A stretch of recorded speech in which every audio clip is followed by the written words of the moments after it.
Anne, are you there? I'm here. Hi. Sorry. Okay, you're a penguin. You're somehow you're only a penguin.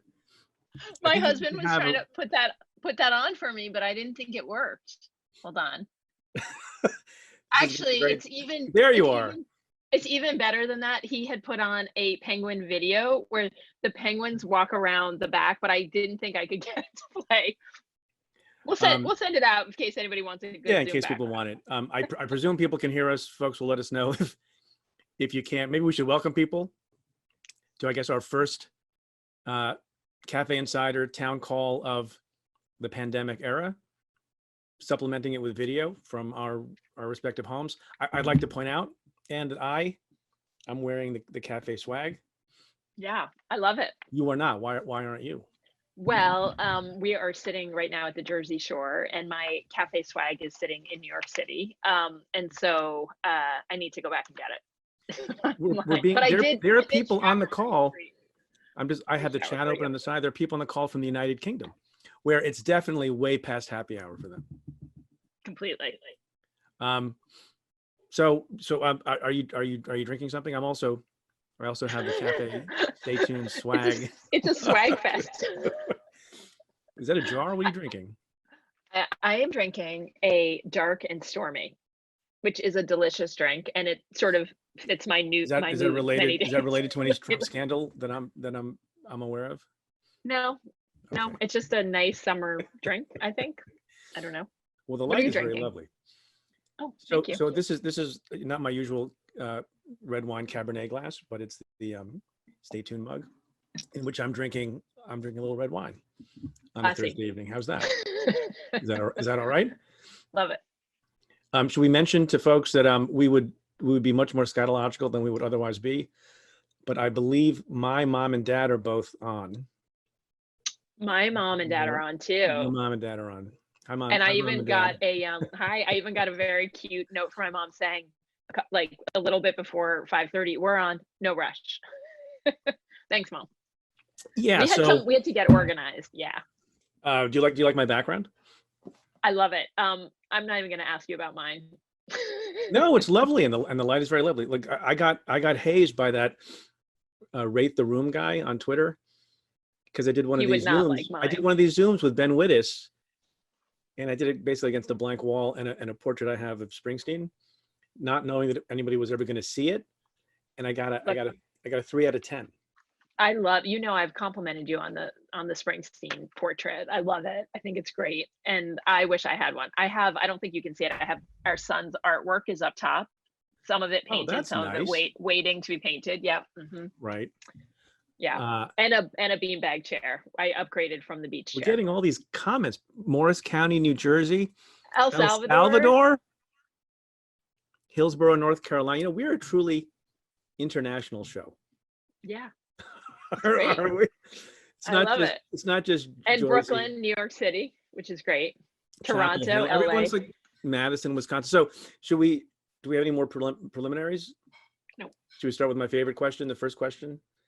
Oh, so yeah. we've got some questions coming up on the side. Long Island and drinking a White Claw. Nice. Melbourne, Australia.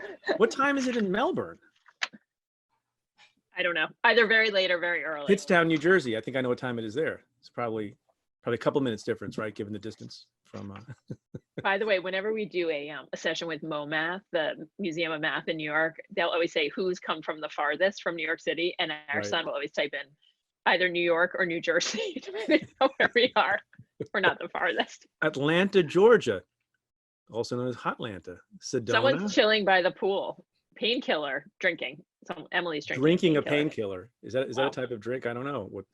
This is fun. We could just like spend the whole time just sipping and noting where people are joining in from. Indiana, Reading. We got a lot of UK folks. Nebraska, Texas.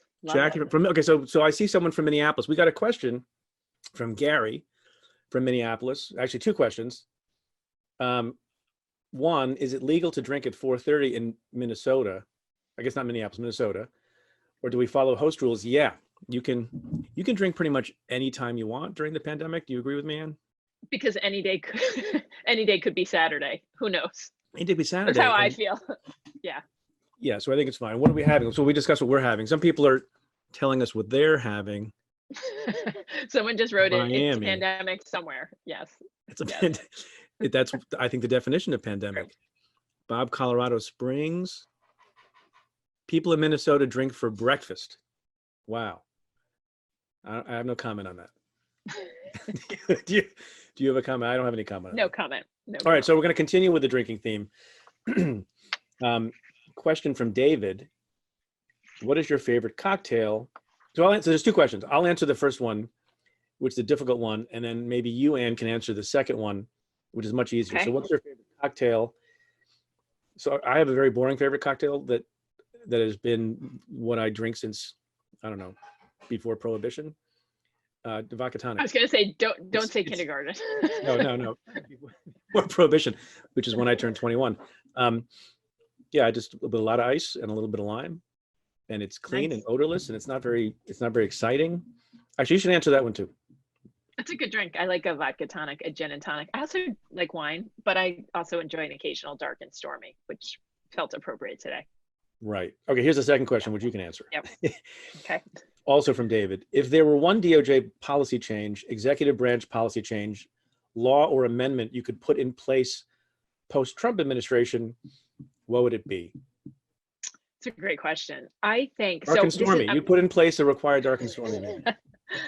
I would say, and so I might say two things. The first, and I know that might be cheating a little, but the first is that, you and I talk about this all the time, but the lack of rule of law and what feels very political in the department. And so the short answer is, somehow the next person who becomes the attorney general in the United States has to basically bring it back to, we follow the facts and the law wherever it takes us. And we do whatever we have to do to make sure that there isn't political influence in the department. Now, the second and maybe related thing that's a pretty broad. Yeah, but it's just the idea of, I think the vast majority of men and women at the department are not political. We should say that, like the vast majority. The problem is that it all gets tainted by the fact that there have been some, in my view, political folks there. And so I don't think it will be easy to change the reputation and sort of shift this, but I think everything that gets done, and look, some people will like the decisions that get made, some people will not like the decisions, but it has to go back to good government. The second thing, though, is I think that the special counsel regulations had a lot of challenges and issues, in my view. And the OLC opinion stuff, the sort of political football that it is, has also caused a lot of issues. And so I think someone needs to really look at what should the Department of Justice regs be on special counsels? Should there be another congressional statute? Should they revisit it? And then second, I think that there has to be this conversation like about OLC opinions and who, there's a real negative in how political I think they have come to feel. Like it's like a ping pong ball. What do you think? What would you I mean, I have a million. One of the things that some people may remember that I worked on and still working on with Governor Whitman as the co-chair is this Brennan Center task force on rule of law and democracy. We have a lot of different prescriptions. I think maybe we should revisit protection for inspectors general, not just special counsels, particularly since Agreed. every week another IG bites the dust. I think, something having to do with contacts, as you suggested, between the White House and prosecutors. I think you need to do something about security clearances. I think, you had to do something about the nepotism rules. I don't think you should have a son-in-law and a daughter, even if they're not taking pay, working in the White House for a lot of different reasons. So there's a whole slew of stuff. You can look some of those proposals up on the Brennan Center website, if you are so inclined, after drinking your various drinks tonight or tomorrow. You want to give it a shot, Anne, with a question? Yeah. Here's one of my favorites. And there are three great questions about life in quarantine. Yeah. You can pick which one you want to answer, Preet. Number one, what's the best thing you cooked during quarantine? Number two, what's your favorite guilty pleasure read since the pandemic started? Or number three, are you taking chloroquine or at least a daily dose of Clorox? So you rephrase the question. The first question, as I see it, was posed in the passive voice, which was best thing cooked during quarantine. And there have been many things that my wife has cooked for the family: chicken, Indian food, fish, great pastas. all sorts of things. I will reveal because these are insiders and they're special and we can share secrets with them. I can't really cook anything. I know, Anne, you're a very accomplished chef. I can cook meat on a grill, and I've done that a number of times. So that's, I guess, my answer. I was having this conversation with my editor, who I'm still very good friends with, who Your reads book for a editor? living, Peter Gethers. Yeah. And we were sharing the thought that there's not a lot of pleasure reading going on. I'm watching a lot of TV, some junk, some not. I'm on season 2 of Better Call Saul after having finished Ozark. Yeah. But I started a crime novel before the pandemic started, and I was kind of zealously reading. I started reading crime novels, and I read this crazy book called The Chain. Some of you may know it. It was recommended to me by Don Winslow, who some of you may also know. And I haven't picked up that novel since the pandemic. So since the quarantine, or since the lockdown, that I count as 70 days ago. What about you? Are you reading? Yes. For pleasure? Is that a trick question? No, but I mean, are you reading novels? Well, I'm reading a lot with our 5-year-old. There's a lot of time to read. I just read a book about Chaucer, mostly Chaucer then. Yeah, exactly. And a lot of other interesting stories. I just finished a book about raising an adult, it's called, which is basically all the ways in which essentially the takeaway is make your kids do chores and don't do everything for them. What else have I read? Oh, I've been reading a lot of books about bread. The thing I've been cooking a lot, like a lot of America, but I'm not a sourdough person. My husband is not a sourdough fan. So I've been making a lot of different types of bread. And so and some, by the way, have been disastrous. I would be the first to admit. And, our 5-year-old calls it angry bread mommy when it comes out bad. ABM. I have no idea it's interesting. why. It's really interesting to watch the chats. I wasn't sure how this was going to work. So we're getting live responses. Some people are agreeing. It's hard to concentrate. Here's a question. Anne, do you wash all your groceries, boxes, cans, etc., once you get them home? It's a great question. I try to wipe down some of the boxes and stuff if I'm frankly, I try to leave everything that isn't refrigerated out. We have a garage out here, so I leave everything, if I can, out there for a day, because they say 24 hours with cardboard. Although I will say that's like the 24 hours is with huge quantities of the virus. And so I think the likelihood of it being a problem for most of us is like incredibly slim. But then sometimes, am I getting bread recommendations? No, we're getting all sorts of recommendations. Bread Illustrated, America's Test Kitchen. Oh, I need to get it. People listen. But I will say this: if I'm putting there's a suggestion. Learn to make challah. Oh, it sounds hard. I'm not there yet. I love challah. Yeah, you have challah everywhere in the country? Or are we very spoiled? I like brioche too. Yeah. In the New York area. Before the pandemic, we're really oversharing. We should talk more about the law instead of ourselves.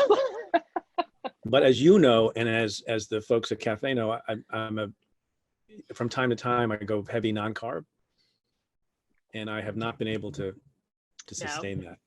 Yeah, it's impossible right now. So there's been bread, there have been potato chips, not a lot of ice cream, but that sort of stuff. We had ice cream today. About our backgrounds, from Amrita, who asked, did you both participate in speech and debate in high school? Did you ever get overly emotional, or were you always calm and collected? So I've talked about my experiences a bunch. Did you do speech or debate or drama, or what did you do in high school? I was a congressional page for a year in high school. So I worked in the United I didn't States even Congress. know that. Yeah, it was great. I spent a year, my junior year of high school, in Washington, D.C., and I loved it. But you're not assigned to a particular member, right? You're just a general. No, you're appointed by a particular member. My congressman at the time, I think, was Chris Smith or Jim Saxton. I can't remember. Actually, no, Jim Corder is a Republican congressman from Middlesex County, New Jersey. And once you're appointed, though, you work for. I was a Republican page, and I worked for the House Republicans, and it was an incredible experience. I mean, you literally are on the floor of the House of Representatives every single day. And it's a little disruptive for your high school, but I wouldn't trade it for anything. No, I didn't. That's really interesting. There was that scandal some years later. And I don't know how before there was a scandal also. There had been a scandal before. So it was very professional. I mean, there was a floor for the women, a floor for the men. There were You stayed in the dorm, right? You all stayed together. In a dorm. Yep. Yeah. Right Now now, they've closed the House. The House program is closed, very sadly, but oh, the is it Senate program, I think, is because still of that? going. You mean because of the pandemic? No, financial. I mean, look, also the world has changed to congressional pages used to deliver things from one office to the next, and now everything is electronic. Hey, can I ask you a question? When you were a commercial page, did anyone ask you to walk their dog or get No, the groceries? no, Mike Pompeo they was did not not. in the Congress at that time, was he? He was not. That's right. Did we talk about that this week on the Insider? We did. We did. We Yeah. talked a lot about Pompeo. There's been And actually, there've been some more developments. I mean, about what other things were being investigated. And what was the other thing I read just this afternoon? Do you remember something happened this afternoon with respect to what Pompeo said? He made a comment that he should have fired the guy, Linnick, a long time ago. Well, it's And so he's interesting. taking We got a responsibility. lot of questions before today about the inspector generals. And to me, it sort of is just like touched a nerve for all of Inspectors us that General. inspectors general, sorry. It's touched a nerve that we all sort of feel like, it's just so clear that they're meant to be independent. And I've never seen in my lifetime a president fire so many people. And there are folks looking at Elaine Chao and sort Right. of the inspector general there. And so there's a lot of, I think, issues around good government and inspectors general. So I think people are really concerned. You know what someone about asked? Someone asked Yeah. the question I saw on Twitter today, and I had forgotten about it too. Wilbur Ross, I believe, is still in the cabinet. Do you remember that guy? Yeah, he was Commerce, right? Is he Some- still there? It's crazy. It's crazy. He's the guy who used to It's fall asleep at the crazy. meetings, and people are like, "Whatever happened to that guy?" Yeah. I don't know what happened to that guy. That's all I have to say, and I have nothing more intelligent to say on the subject. Let's see. Are there any questions? Let's see. Oh, so didn't answer the question about whether or not neither of us did. Did we ever get over emotional? Were we always calm and collected? I'm more emotional the last 70 days. Yeah, I feel the same. And If also, I see any video, like a posting of anything mildly sentimental by Rex Chapman or anyone else, I basically lose it. I don't know if anyone follows Rex Chapman on Twitter, but his posts are amazing, and they always get my heartstrings too. Yeah, he does a lot of great kid videos as well. All right, what other questions we got?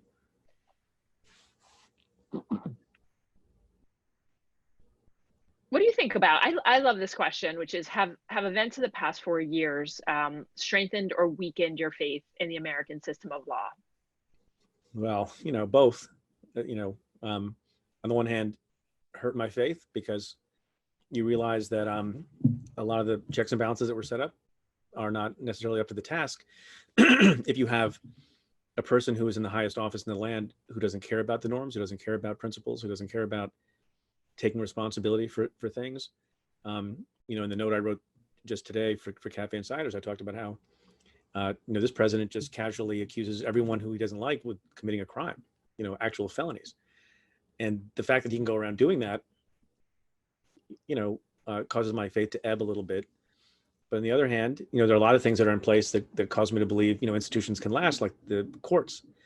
And whatever you might say about the people who are being appointed to the courts and the nature and face of the judiciary is changing for the negative, as a lot of people believe, and I tend to agree with that in large part. But life tenure was a smart move on the part of the founders. And imagine what would happen in a system in which a president could more ably intimidate sitting federal district court judges. And I think freedom of the press is still a strong principle. And even though Trump suggests from time to time that he wants to change the libel laws, which he really can't do, or he wants to pull quote unquote licenses from outlets that he doesn't like, that's really far-fetched. I don't think it happened. Look, today he's been saying, what did he say today about Fox News? That Fox News has done very little to help me or help the Republicans, as if that is the purpose of what purports to be an independent news outlet. I don't know. What do you think? Yeah, I mean, I tend to agree on both. I mean, I feel like the one thing I'll say for sure is that I sort of felt like the norms in society were more, I didn't realize that they were all norms. I sort of thought that it was more that these were roadblocks almost that kept us all in the straight line. And so some people were to the left or some people were to the right, but it just felt like some of the things that have happened. If you'd asked me honestly before 2016, I would have said they wouldn't have happened. And so I think that is really disheartening. What I think is, there are a couple of silver linings. One is, I think the next president, if it's not Donald Trump, should hopefully go back and figure out how to make sure that, that the norms are stronger, or that there are rules and laws that really protect sort of these boundaries more. But I do think it's also, for all of us, just made us realize how important but also fragile things like our democracy are, and like things that we've taken for granted. And so, I feel in some ways like very disappointed in the world, but I also feel very hopeful, because I think people have really, risen up to the occasion, and there are tremendous people out there. Unfortunately, not all of them are in government, and I hope at the end result is that more good people go into government, not less. But we shall see. We shall see. Let's see what happens. There's a guy who says that all the time. Let's see what happens. Or the other thing you could say is, stay tuned. Right. That's true. That's true. I don't know if you ever heard that phrase or know anything. I have. I love it.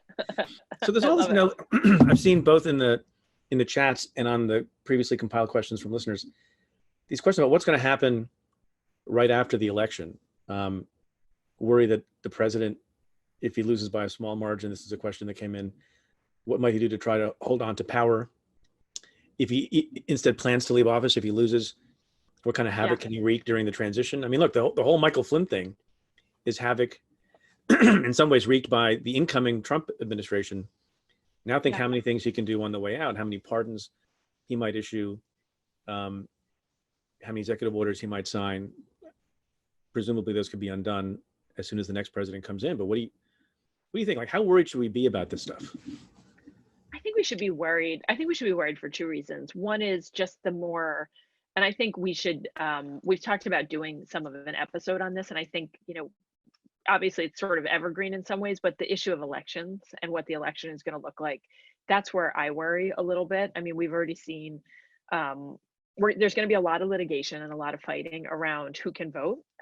We've talked about it a little bit about, who gets absentee ballots, and just that level of where I think that there'll be an effort to try to change the outcome could be there. I don't think they'll be able to change the date of the election. I don't think that some of the things, I don't think they'll be able to sway, nationally whose vote gets, sort of what the outcome of the election is completely. But again, I think where we need to be focused is state by state, and how, who gets to vote, what the rules are for, what you can require and not require of people. And that's where, in those details, I think, there's so much that has to be like vigorously, watched and fought out between now and November. What do you think? Yeah, look, I think first I want to answer a question from Patrick, who says, Preet, when do you suspect one or more of those bookshelves behind you will collapse?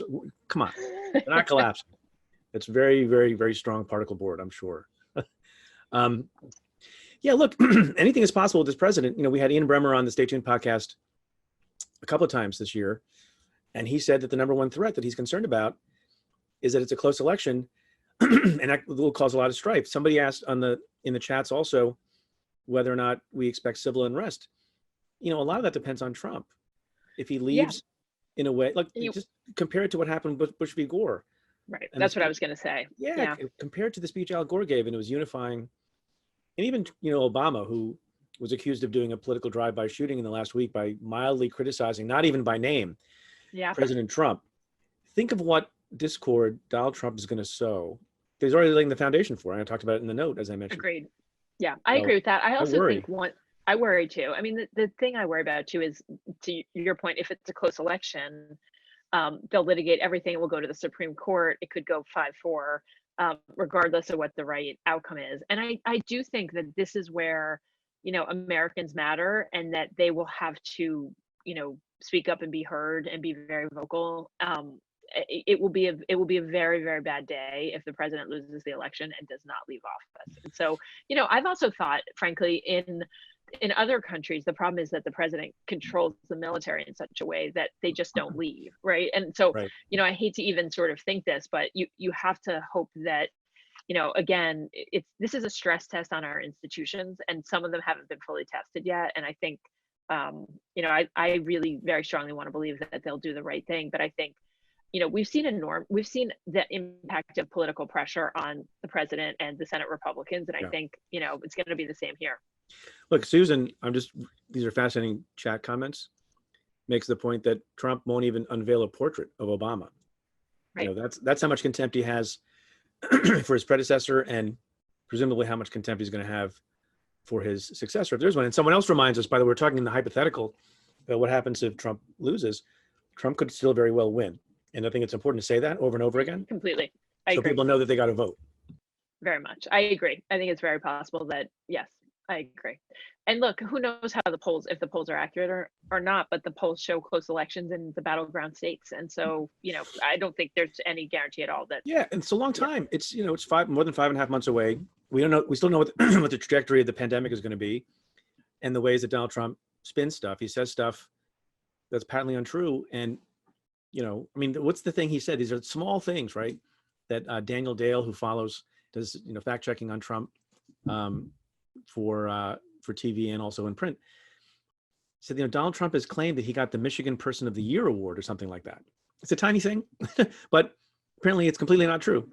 So he just says stuff, and there's still people willing to believe that those things are true. And there also are places in the country that are not as hard hit. So, people need to be focused on the fact that things can change, very quickly. Yeah. One of the questions we got is from Graham, and the question was, is American politics so partisan because American media is also partisan? And it feels to me like this comes a little bit to the question of the president always makes things political. It's a win for him. The more he divides people into camps, the more he can argue that a policy decision that's different than what he wants to have happen is political or invalid. And so I think there's like a conscious effort by the administration and by the president to make things more political. But I'm curious to know, what you think of that. I don't know. I think a lot of blame can be laid at the feet of particular politicians. There are people who say that the precursor, someone said on the podcast in the last couple of weeks, the precursor to Donald Trump was Sarah Palin, who was partisan in a particular populist sort of way. The abandonment of the fairness doctrine that allowed outlets to present news and not present opposing points of view. Some people argue, including historians, has maybe sharpened the partisan divide. I mean, you watch certain cable television and then you watch other cable television. It's like you're living in two different countries. So it probably, my view is it probably has an amplifying effect of partisanship that exists. But I don't think it's, people make this point about Fox News. I don't really understand. If you look at the ratings of Fox News, I don't have the exact numbers, but the most popular shows on Fox, I don't know if it's Sean Hannity or something else, they're in the low single-digit millions. Right. A lot. Yep. But if you talk about how many people voted for Donald Trump or how many people share those views, it's 50, 60, 70 million people. And so I don't know that you can lay all of this at the feet of, if you're a conservative MSNBC or if you're a liberal Fox News. I think there's a lot that's going on in the country that has not been reported on. I think there's a lot of stuff that a lot of politicians, and that Trump rightly called out, didn't get about people who were sort of not thought about and forgotten and getting screwed in the country all the time. And I don't think that's because of the media. The media, I think, takes advantage of that and gets eyeballs because of that. But I don't think even the outlets that you don't like are not the cause of it. I don't think. Yeah. No, I feel the same. I mean, I think, there was an interesting point someone just made in the chat, but I agree with this, that, in some ways the challenge of the media is the ability to actually know what to cover and what not to cover, and how to really, you and I have seen this a million times now, like a story moves with certain narrative, it can be right or wrong, but once it starts moving, it gets picked up by other networks, and the sort of whatever the framing is becomes the framing. And, frankly, the president, seeks always to frame issues, right? He always wants to have somebody he's fighting against. He always wants to play offense. And so, there's a lot of that sort of intentional piece, and some of it frankly gets covered by the media that shouldn't, and some of it is just the media all in sort of a rugby scrum. But I agree. I think the ultimate fault is it's the media is not the cause of it. It may be one of the many symptoms, but I don't think it's the cause. Some of these comments are great. There's a comment from Eliza who says the abandonment of the fairness doctrine combined with the Citizens United victory ruined, in my opinion, and media coverage of politics. Yeah, I think all those things sort of go together. I mean, I think they do go together. Yeah. I mean, we talk about it a little bit, and I've been thinking about it a lot recently, but the influence of money in politics, which basically means that the people and the corporations that have more money tend to win. in some ways that I think are transparent to the public, and many that are not. Did you But it see? has changed our democracy. Yeah. Did you see? So we haven't talked about insider trading yet. We can. I haven't seen any questions One on of it. your favorite subjects. Yeah. But it was I was reminded of was I did read today a report that Senator Kelly Loeffler of Georgia, about whom there have been questions raised about her trading, and her husband, the head of the stock exchange, I believe just donated $1 million to the Trump forces. So that's kind of Interesting. interesting. Yeah, very You think interesting. he's trying to play the refs there at all in any way? Look, I mean, I'm with you on the insider, on the members of Congress shouldn't own any individual stocks. And Various people again, are put upon the revelation of that bit of news. OMG. Wow. Yep. Yep. Yep. I'm sure that's just a coincidence. Eliza, again, very prolific. Yeah. If it's the same Eliza. What else should we talk about? Someone says that the donation is a coincidence. Sarcasm. Sarcasm. Yeah. That's real sarcasm. Yeah. As opposed What do to you the think? president's sarcasm. We also got a lot of questions about Michael Flynn. And, I've had, I don't know if you're having these, but I've had conversations with like longtime prosecutors, judges, others. And it's a really interesting, there's a really interesting like viewpoint of, some people saying like, I would have just denied the motion of DOJ, which, I think you and I both agree. I think that's a hard thing to do. And others basically saying, that they wish that Judge Sullivan had picked somebody other than Judge Gleason because he'd written the Washington Post op-ed. But the issue has really continued to swirl around. And so I don't know if you have any thoughts on that. Which particular thing? I was reading a comment. Yeah, no, I think it's just what's fascinating to me is I think, in some ways I think people are reading it correctly as a harbinger of what's to come with the fight against Russia and Russian collusion and like the sort of questions. Well, I'll tell you one thing I've been thinking a little bit about is that, people are scrutinizing Judge Sullivan. He makes his own rules, right? I mean, he's very strong, he's very fair, but he does what he thinks is right. But it's really interesting, like the sort of, the administration, DOJ moved to basically have another judge hear the case, right? Basically, they don't want Judge Sullivan. And what's so interesting is like, at the same time as they're making all these arguments about they have unlimited power and they can do whatever they want, they like, they're arguing that the judge has no power, right? And doesn't have, like, it's a very interesting thing. And people being critical of the judge, I think, are holding the judge to the standard that you and I have always held everyone, which is, oh, is this the right way to do it? Whereas there's no standard for the president. So anyway, somebody just broke some news. I don't know if this is true or not, but this is kind of fun. And it's now I've scrolled past it.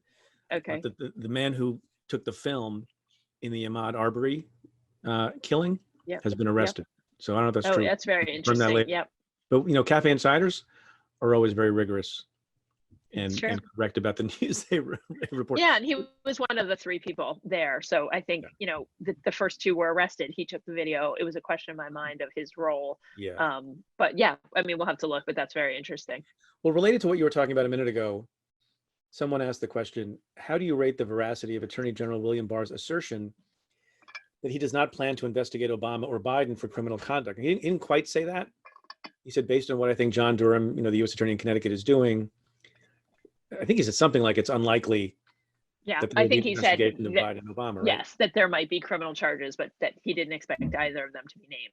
Right. Yeah, But I think he was criminality of other people. Yes, but I think he was pretty strong in ruling out Obama and Biden. Yeah, but so do you have faith that that's true? You know what's funny about Barr? I mean, I feel like he's Lots of like, things. Yeah, I mean, like wearing a mask sometimes, and some of that mask is the like he's still playing this "I'm good government" and I'm gonna, he says And it's not an N95 mask, by the way. That's not what you mean. Okay. But he says like, I tell the president no, and then he'll do these things that sort of seem right? I mean, there's no evidence at all, in my view, to charge either Obama or Biden. Nothing we've seen, and it would feel incredibly politically now. So in some ways, he's coming out and saying, oh, no, we're not political. But then in other ways, he's sort of using it to cloak himself with, I think, deeply political actions. And so, yeah, I mean, look, the question, to me, all bets are off as we get closer to the election. And I would not be surprised for us to see, indictments against people related to Russia in 2016. I would not be surprised to see him take a very aggressive posture on on things, anything related to that. So I mean, my feeling on Barr is I would not trust him at all. Yeah. But again, on that, it feels to me like, there's almost a line too far. And again, he's trying to play the like good government person. You know this. He always talks in terms of, look, I have to protect our rule of law. I mean, he does the same thing the president does, which is to sort of flip it on the other side. Okay, somebody has a question. This is from Jean. Would you be kind enough to tell us a favorite joke? I know one of your favorite jokes. So my long is it the kid joke? Mm-hmm. It's the oldest joke in the book, but probably the first joke that I can remember laughing really hard at. Why was 6 afraid of 7? Because 7, 8, 9. Why? That's I've got one for you, Preet. Knock knock. Who's there? Gorilla. Gorilla who? Gorilla me a hamburger. I don't know. I was finding it funny. All right. We'll stay out of the joke business, but yeah. What else should we talk about? Let's see. Oh, here's one. We could address this a little bit. This is a question from Warren. Thank you, Warren. You've quickly achieved success as podcasters and as a resource to your audience. Thank you very much. How would you compare the personal fulfillment between your prior role and this one? Do you find meaning in this iteration of your career? So as I said in the first little video I did to promote Stay Tuned, I do miss subpoena power very much. So it's a very different job. Yeah. A very different responsibility. So this is different. This is different. And brings a different kind of fulfillment. It's more of an educational role. And doing these kinds of things and hearing from folks and seeing your letters and your comments and your tweets and your texts. I mean, they're just, that's incredible. And to see how much you care about the country. And we have a subset of folks who are on this call and who subscribe, who are lawyers, and some of them even work in government, but most of you are not. And you care about the country like we do, and you want to learn about the country in the same way that we're trying to learn about the pandemic as non-doctors, and you soak it up and you try to understand what R0 means and what the best policies are, because it's important to the country.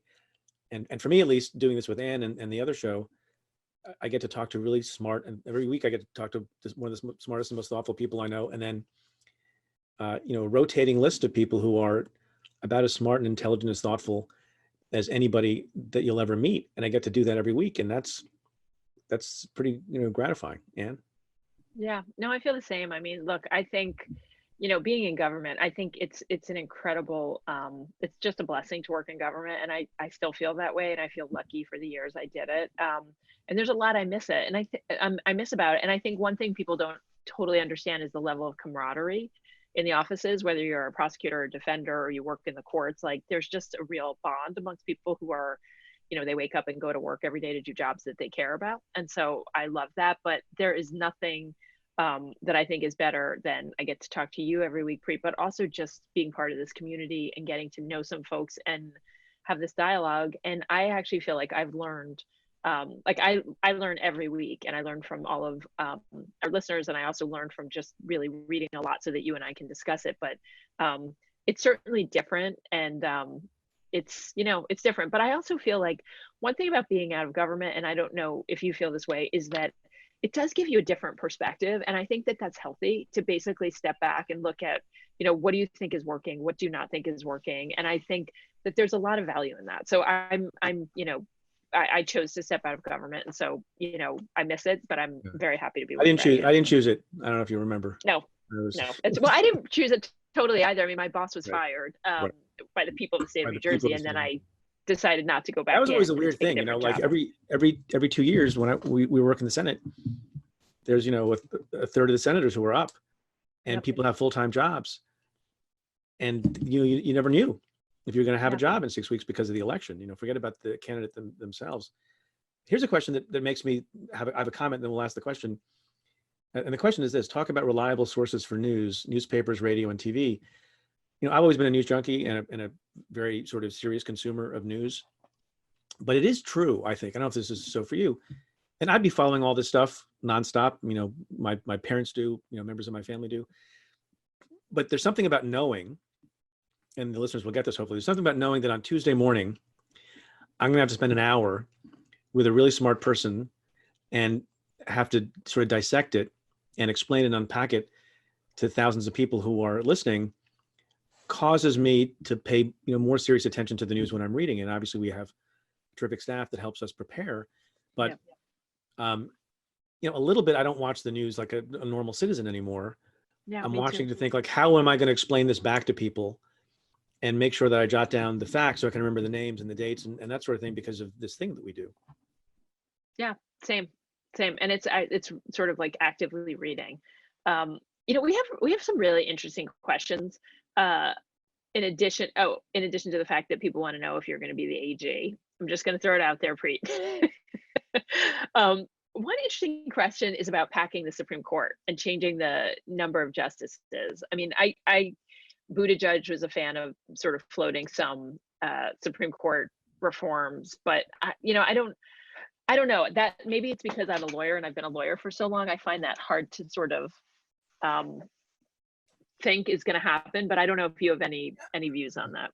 I mean, so I'm not sure it's a great idea necessarily. And sometimes I think about these things, and maybe this is a bad way to think about them from the perspective of what is actually practically possible.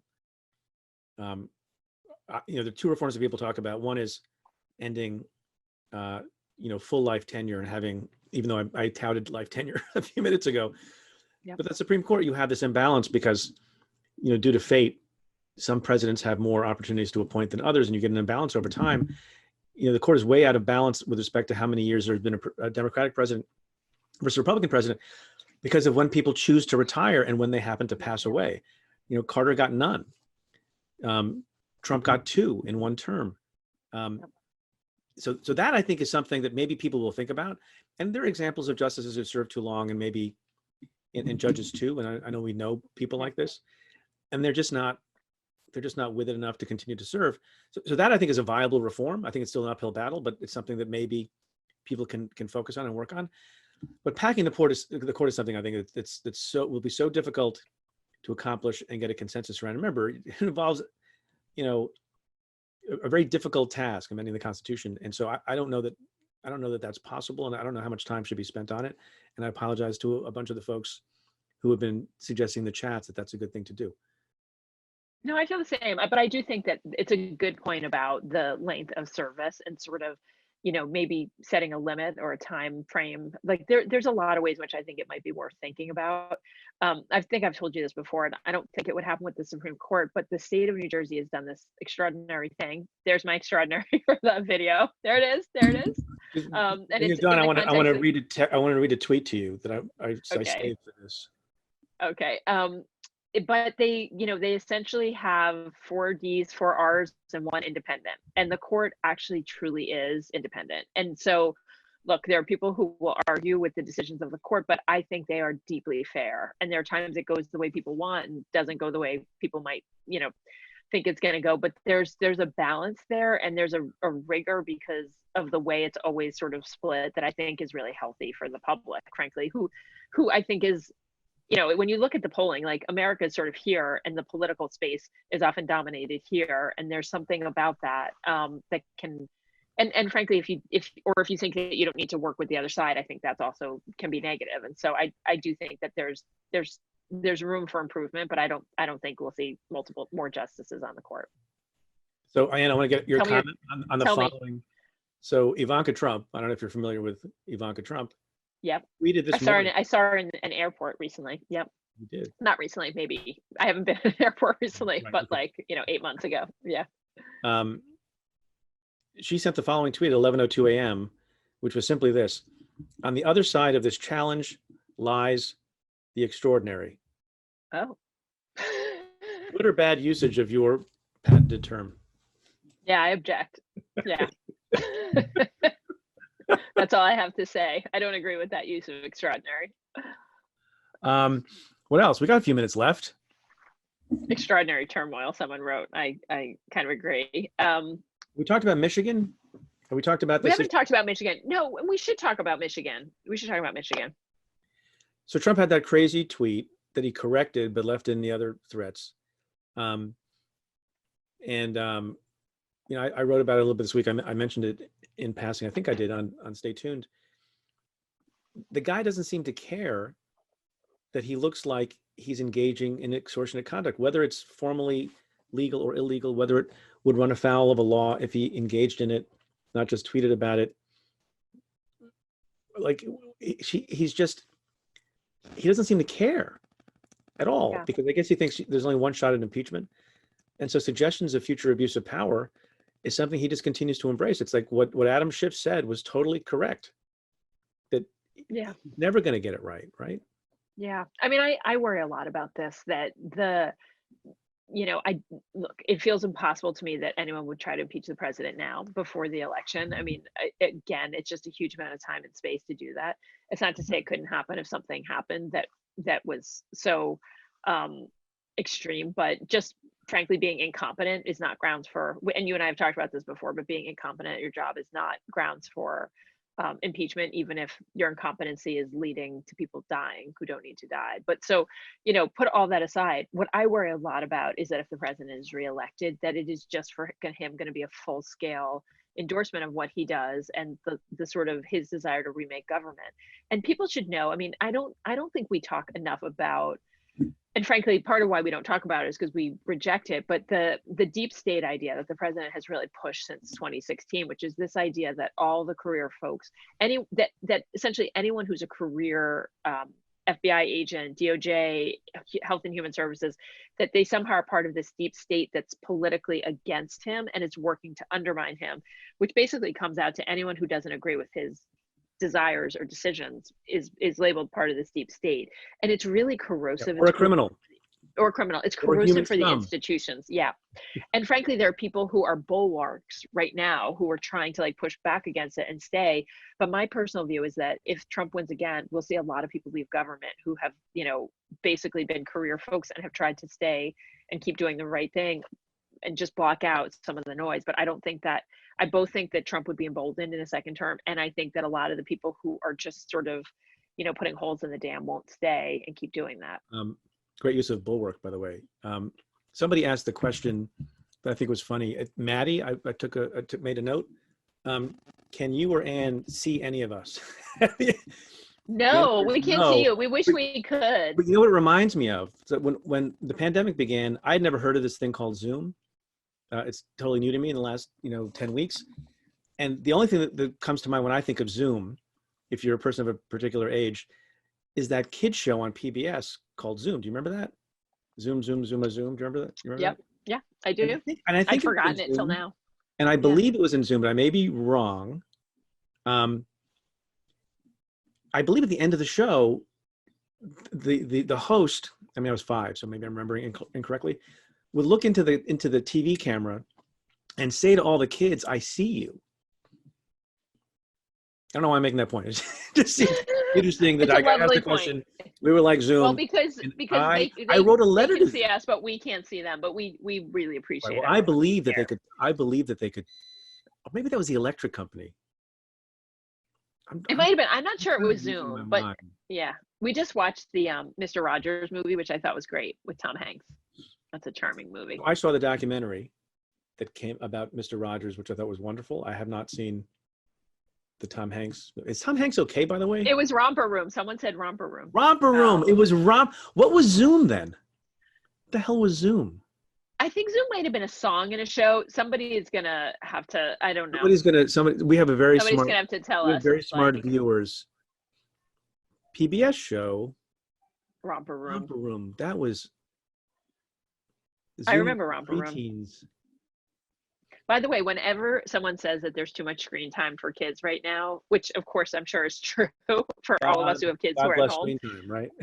Yeah, and we all certainly we had a fair amount too at the time that we were growing up, right? I mean, it's sort of, it's fine. I worry less about screen time than many other things in our world right now.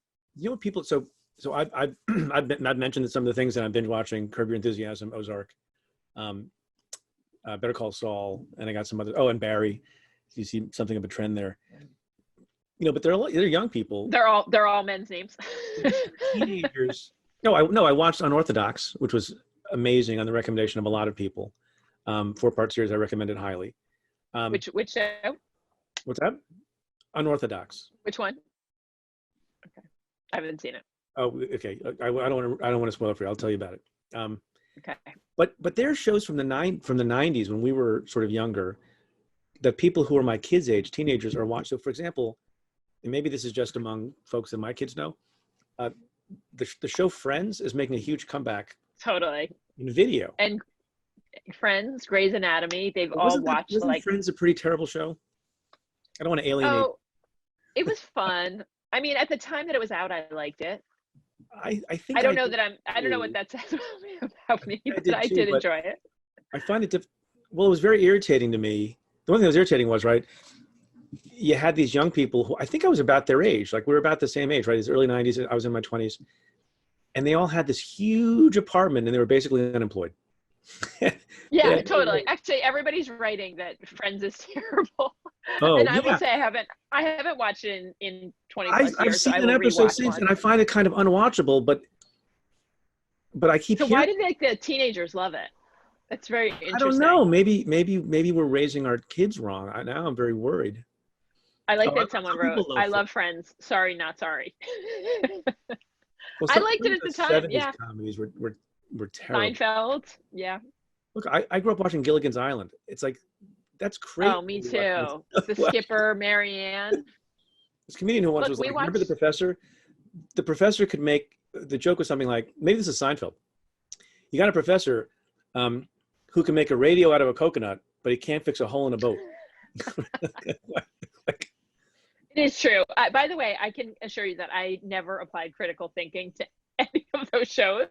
And if you did, it would all really not make sense. Taxi. I talked about Taxi on the show recently. Oh, Taxi. So that was a show. Laverne and Shirley. Really, really funny. You know what's funny about Laverne and Shirley? Now we've definitely gone away from rule of law issues, which is fine by me. So I'm watching Better Call Saul, and I won't give anything away, but one of the lead characters in Better Call Saul is Mike McKeon, who I can't remember if was he Lenny or Squiggy from Laverne and Shirley. Lenny. See, we got such great listeners here. It's like, I know, yeah, Lenny. Squiggy was the other guy. And on Better Call Saul, he plays a very erudite, smart, he's got issues, but very erudite, smart, sort of scholar of the law as a partner at a law firm. And wow, remember when Lenny and Squiggy would show up? Yeah. The young people are like, if there are young people on here, like, we don't know what you're talking about. I know, totally. My kids are not watching they're watching Friends. And Sha-na-na. And also, what's that other show? Did you watch The Love Boat and Fantasy Island? Oh yeah, that was sort of like rated R watching on Saturday night, late Saturday nights. Dukes of Hazzard Friday night, Love Boat, Fantasy Island Saturday night. We didn't always get to watch Fantasy Island until we were older. By the way, if my mom knew how to Zoom chat, she would be objecting. She would be like, "Oh my God, I totally forgot my mom and dad are watching this." You know, they were not sure that we could watch Dynasty or Dallas, which were their favorites. We didn't get to watch those. Yep. Yeah. And Morgan Fairchild, by the way, follows me on Twitter now. I thought I'd just mention that because it's very bizarre. So Preet, let's just ask. Let me just ask a question as we sort of wind down, and we've gone into our childhood TV, which is what are you doing during the? I mean, I sort of feel like there are moments of great hope and joy in the midst of this really terrible time, and I sort of, I think we all have to like keep an understanding that there are horrible things happening and really tragic things and politically and legally really problematic things, while at the same time, finding joy where it exists. And so what are you doing to enjoy time with your family and life? It sounds like watching a lot of TV. Watching a lot of TV. Actually, maybe I've just answered it.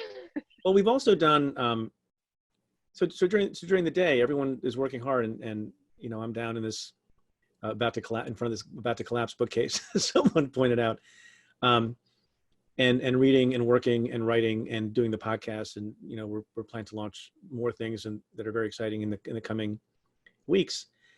But the greatest thing, and I've mentioned this a few times, is, the five of us, my wife and kids, we sit down for dinner every night. No one has any excuse to miss it. And there are many, many, many, many nights that I'm not around. It's that tonight I keep count. They think I'm weird that I will announce the dinner tonight. It's the 70th dinner in a row for everybody, including our daughter from college. And, it's a time for everyone to be around together, which is not so common in the modern world when you have busy when you have busy parents. So that's, that's been really great. I have not been doing as much sort of walking as other folks are. My boys have been biking and running, and a lot of people are walking. I haven't done enough of that. What about you? So first of all, people keep talking about Animal Crossing in chat, which I don't know what it is, but I promise I will look it up later. I refuse to watch Tiger King, by the way. Everyone else in my family. Oh, we didn't watch it either. Actually, you want to hear something crazy? I was on a Zoom call with a couple friends, and the guy had organized a guest speaker, and it was the wife of the Tiger King. I did not stay on because I have not opted into all of that. And now people are going to be like, who's the actress that she's on these random calls, which is a fair question.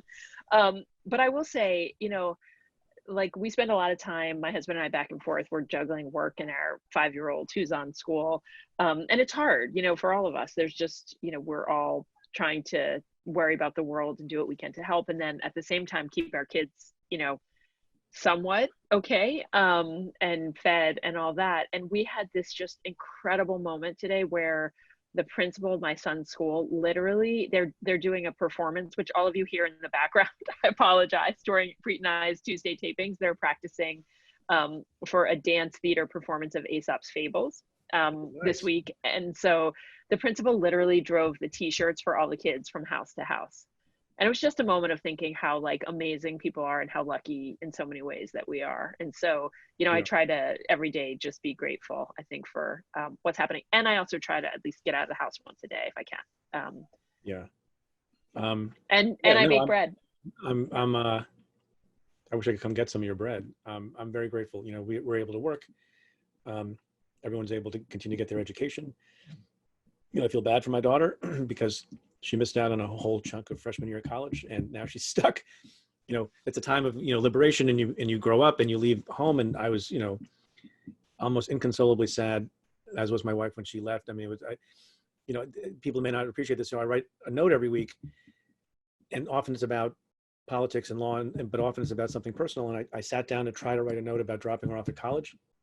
And I abandoned that because that was not going to be something that I was able to too hard to do. Yeah. Get through.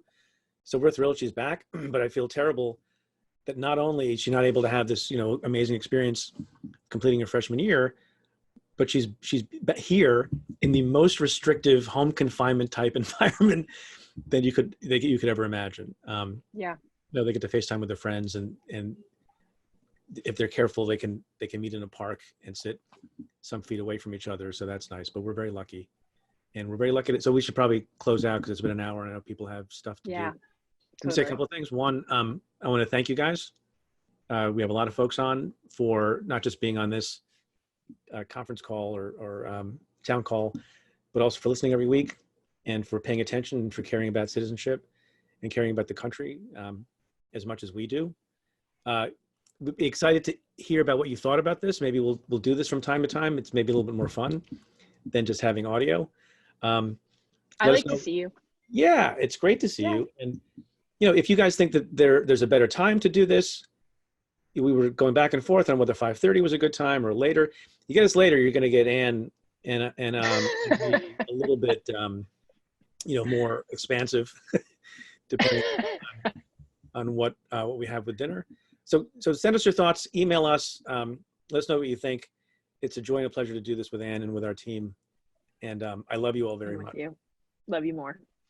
Bye, everybody. Thanks so much. You folks.